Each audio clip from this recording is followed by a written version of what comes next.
Assalamualaikum warahmatullahi wabarakatuh. Apa kabarnya hari ini anak-anak? Mudah-mudahan kalian tetap sehat dan selalu ada dalam lindungan Allah Subhanahu wa Ta'ala, dan kalian tetap semangat dalam pembelajaran BDR-nya. Pada pertemuan yang kedua ini, Ibu masih melanjutkan materi tentang bab senyawa hidrokarbon, yaitu materinya tentang tata nama senyawa hidrokarbon, yaitu tentang alkana, alkena, dan alkuna, dan lebih fokus untuk pertemuan yang sekarang yaitu tentang tata nama alkana. Kompetensi dasarnya yaitu 3.1 menganalisis struktur dan sifat senyawa hidrokarbon berdasarkan pemahaman kekhasan atom karbon dan penggolongan senyawanya. KD 4.1 menemukan berbagai struktur molekul hidrokarbon dari rumus molekul yang sama dan memvisualisasikannya. Dan tujuan pembelajarannya yaitu kalian diharapkan dapat menyimpulkan hasil pengamatan melalui video pembelajaran dan mendiskusikannya melalui aplikasi Zoom atau Google Meet atau grup WA tentang penulisan struktur tata nama senyawa alkana, alkena, dan alkuna. Pada pertemuan sebelumnya sudah dijelaskan tentang jenis ikatan pada senyawa hidrokarbon. Nah, pada pertemuan yang sekarang nanti akan lebih jelas lagi tentang materinya. Berdasarkan jenis ikatan, senyawa hidrokarbon itu dibagi dua. Yang pertama senyawa hidrokarbon jenuh, yaitu senyawa yang di dalam ikatan karbonnya, dalam senyawanya, semuanya merupakan ikatan kovalen tunggal. Sebagai contoh, di sebelah kiri ada rumus struktur dari C5H12, bisa diperhatikan sebelah kiri, CH3, CH2, CH2, CH2, CH3. Semuanya dalam rantai karbonnya itu merupakan ikatan kovalen tunggal. Kemudian yang sebelah kanan ada rumus struktur dari C3H8. Bisa diperhatikan juga ikatan antar karbonnya itu semuanya adalah ikatan kovalen tunggal. Kemudian yang kedua senyawa hidrokarbon tak jenuh, yaitu senyawa yang di dalam ikatan antar karbonnya itu memiliki satu buah ikatan kovalen rangkap 2 atau memiliki satu buah ikatan kovalen rangkap 3 pada senyawanya. Dikatakan tak jenuh karena ikatan rangkap, baik ikatan kovalen rangkap 2 ataupun ikatan kovalen rangkap 3 masih dapat mengalami pemutusan ikatan. Bisa dilihat rumus struktur di sebelah kiri, yaitu C5H10. Ikatan antar atom karbonnya itu ada satu buah ikatan kovalen rangkap 2. Kemudian yang sebelah kanan bisa diperhatikan, yaitu rumus struktur dari C7H12. Juga di sini ikatan antar karbonnya itu bisa diperhatikan ada satu buah ikatan kovalen rangkap 3. Kita masuk ke tata nama senyawa hidrokarbonnya, yaitu yang pertama untuk alkana. Pengertian senyawa alkana merupakan senyawa hidrokarbon alipatik jenuh dengan rantai terbuka dan semua ikatan karbonnya merupakan ikatan kovalen tunggal. Dengan rumus umumnya yaitu CnH2n+2, misalkan ada rumus molekul CH4 itu asalnya dari C-nya 1, maka hanya 2 kali 1 tambah 2, maka hanya adalah 4. Kemudian kalau C-nya 2, maka hanya adalah 2 kali 2 tambah 2, 6. Kemudian kalau C-nya 3, maka hanya 2 kali 3 tambah 2, jadi hanya adalah 8. Dan seterusnya. Kemudian kita lanjut ke deret homolog. Di sini ada 10 nama-nama alkana dengan jumlah atom karbonnya 1 sampai 10. Bisa diperhatikan di sini ada 3 kolom. Kolom yang pertama yaitu jumlah atom C, kolom yang kedua merupakan rumus molekul, kolom ketiga merupakan nama senyawa. Bisa diperhatikan. Jika jumlah atom C-nya 1, maka rumus molekulnya adalah CH4. Ini asalnya CH4 itu dari rumus umumnya, yaitu CnH2n+2. Maka nama senyawanya adalah metana. Kemudian kalau C-nya 2, maka rumus molekulnya C2H6. Nama senyawanya adalah etana. Jika jumlah atom C-nya 3, rumus molekulnya adalah C3H8, nama senyawanya adalah propana, dan seterusnya sampai C10 kalian hafalkan, dipelajari dimulai dari jumlah atom C-nya, kemudian dihafalkan juga rumus molekulnya dan nama senyawanya. Nanti kalau di pertemuan lewat Zoom atau Google Meet nanti akan Ibu tanyakan. Di dalam tata nama senyawa alkana ini juga dibahas tentang gugus alkil. Yang dimaksud gugus alkil adalah alkana yang telah kehilangan satu atom H atau hidrogen. Gugus alkil bisa ditulis rumusnya yaitu CnH2n+1, N-nya menunjukkan jumlah atom C, berarti kalau C-nya 1 maka H-nya 2 kali 1 tambah 1 berarti 3. Kemudian kalau C-nya 2 maka H-nya 2 kali 1 tambah 1 berarti H-nya adalah 5. Berarti alkilnya ada CH3, ada C2H5. Dengan menggantikan satu atom H, maka namanya juga akan berubah dari metana menjadi metil. Bisa diperhatikan ada tabel, ada rumus, ada nama alkil. Jika rumusnya CH3, maka nama alkilnya metil. Jika rumusnya C2H5, maka nama alkilnya adalah etil. Kemudian ada rumus C3H7, maka nama alkilnya adalah propil, dan rumus C4H9 maka nama alkilnya adalah butil. Kemudian gugus metil dan gugus etil masing-masing hanya sejenis, yaitu bisa diperhatikan ada metil, ada etil, dilihat rumus strukturnya. Kemudian gugus propil ada dua jenis, yaitu ada propil, ada isopropil. Bisa diperhatikan juga rumus strukturnya. Sedangkan gugus butil ada 4 jenis, yaitu ada butil, ada isobutil, ada sekunder butil, ada tersier butil. Bisa diperhatikan rumus strukturnya dimulai dari rantai lurus, kemudian sisanya adalah yang bercabang.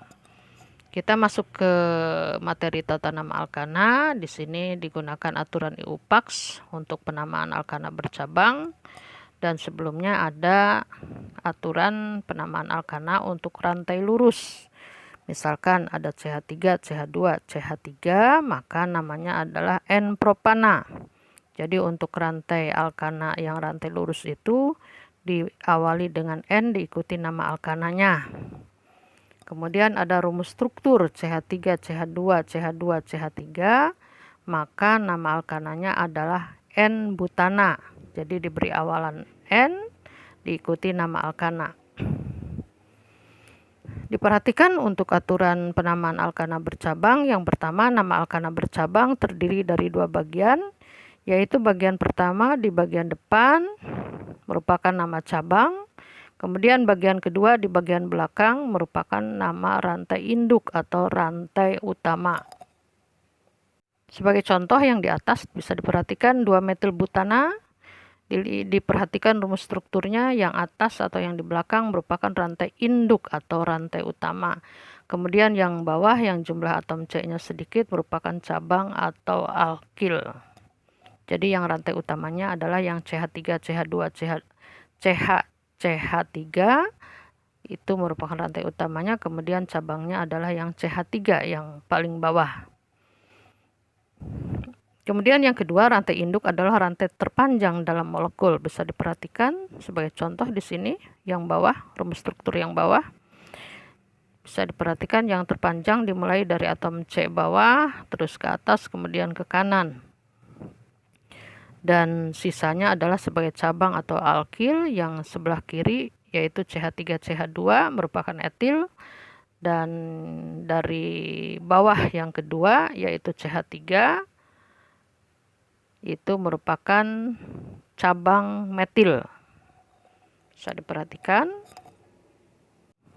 Kemudian diperhatikan lagi rumus struktur yang di atas, itu adalah contoh penamaan yang salah, karena yang paling atas dianggap sebagai rantai utama padahal sebenarnya bukan. Jadi di situ cabangnya hanya ada satu, yaitu yang bawah yang berupa isopropil, padahal harusnya yang benarnya adalah pada materi sebelumnya. Ini adalah contoh rumus struktur yang salah. Kemudian aturan berikutnya, cabang diberi nama alkil, yaitu nama alkana yang sesuai dengan akhirannya, yaitu ana menjadi il. Gugus alkil mempunyai rumus umum CnH2n+1 dan dinyatakan dengan lambang R. Kemudian aturan berikutnya juga, posisi cabang dinyatakan dengan awalan angka. Bisa diperhatikan rumus struktur yang sebelah kiri. Ada rantai utamanya yang jumlah atom C-nya 5, kemudian yang cabangnya adalah yang bawah yang berupa metil. Penomoran dari sebelah kanan 1, 2, 3, 4, 5 itu penomoran yang benar dan cabangnya ada di atom C nomor 2 berupa metil. Kalau rumus struktur yang kanan itu adalah penomoran yang salah karena dimulai dari sebelah kiri. 1, 2, 3, 4, 5. Cabangnya ada di atom C nomor 4. Harusnya yang benar yang sebelah kiri dari rumus struktur yang sebelah kiri.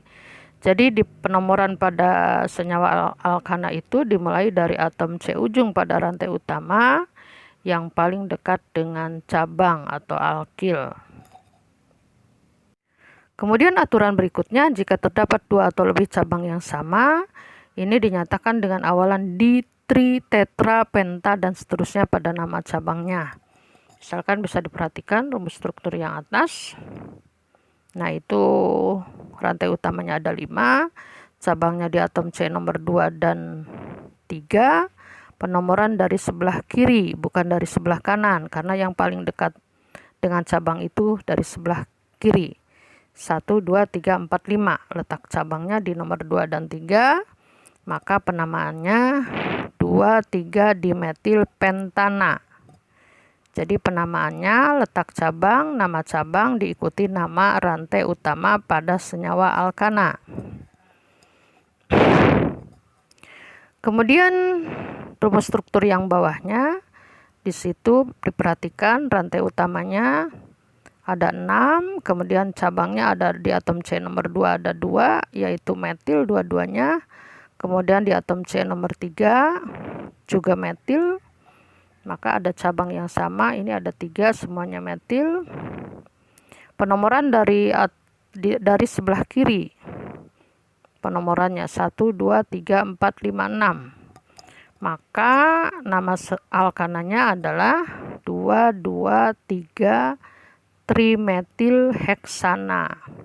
2, 2, 3 trimetil heksana. Dan aturan berikutnya, cabang-cabang yang berbeda disusun sesuai urutan abjad dari nama cabang tersebut. Misalnya etil ditulis terlebih dahulu daripada metil, isopropil ditulis terlebih dahulu daripada metil. Berdasarkan aturan tersebut, penamaan alkana dapat dilakukan dengan langkah-langkah sebagai berikut. 1. Memilih rantai induk atau rantai utama, yaitu rantai terpanjang yang mempunyai cabang terbanyak. Yang kedua, memberi penomoran dimulai dari salah satu ujung yang paling dekat dengan cabang, sehingga cabang mendapat nomor terkecil.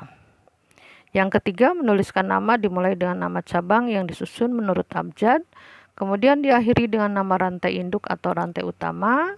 Posisi cabang dinyatakan dengan awalan angka. Antara angka dengan angka dipisahkan dengan tanda koma, sedangkan antara angka dengan huruf dipisahkan tanda jeda atau strip. Bisa diperhatikan contohnya. Ada 4 contoh rumus struktur. Yang sebelah kiri atau yang paling kiri atas, yaitu 2, 4 dimetil heksana, kemudian yang kedua yang sebelah kanan atas 2,3,5 trimetil heptana, kemudian yang bawah sebelah kiri 3,3,5 trimetil heptana, dan yang keempat yaitu sebelah bawah sebelah kanan 4 etil 3,6 dimetil oktana. Dipelajari lagi, mudah-mudahan kalian bisa memahaminya. Alhamdulillah materi sudah selesai, tinggal ibu memberikan tugas untuk tata nama senyawa alkana ini.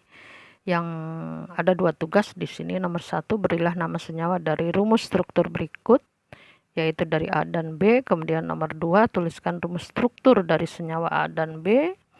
Kalian kerjakan di buku catatan, kemudian dipoto, di-scan, kemudian dikirim ke Google Classroom.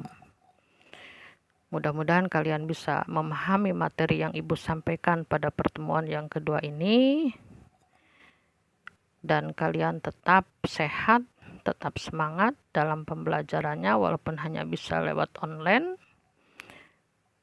Terima kasih atas perhatiannya. Ibu tutup dengan wabillahi taufik wal hidayah. Wassalamualaikum warahmatullahi wabarakatuh.